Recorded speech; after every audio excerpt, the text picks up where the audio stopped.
Kamala Harris is America's most limited presidential candidate ever. Also, most failed borders are. Here she is doing another one of those leftist hippie chants, Democrat chants, where they think like if it rhymes, it must be true. I'm John Mike Keane. Hope you guys are having a good time. If you haven't yet, you will now. Down with deportation, up with education. Down with deportation, up with education. Down with deportation, up with education. Down with deportation and up with education.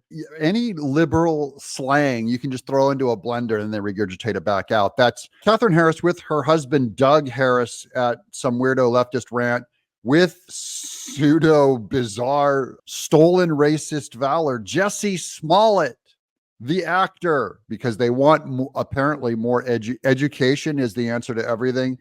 And then down with deportation. Do not deport anyone. Like if you and I broke into France and walked into France and France said, you will be deported. Kamala Harris is against that deportation because it is a sign of racism. It is evidence of racism among the French that they won't let us walk around in their country for free. Or if I walk around in Japan and they say, where's your passport? If they kick me out and they deport me, that is, according to Kamala Harris, evil racism. And now they have pledged to carry out the largest deportation, a mass deportation in American history. Imagine what that would look like and what that would be. Yeah, it looks a lot like the opposite of the largest importation in American history. Is it immoral to move people from one country to another? And if that's true, then it's immoral to move them into this country.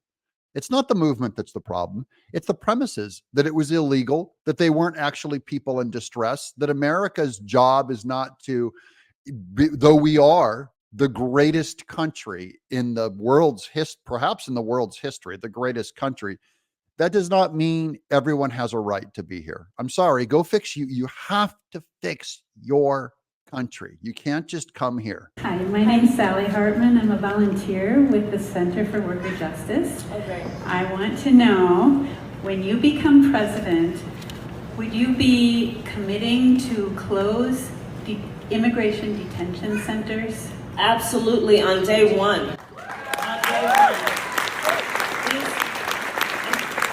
On day one, we're closing these immigration detention centers. Like, we're not even going to detain them. Close them down. Just let the free flow of people go here. Down with deportation, up with education. What a shallow imbecile.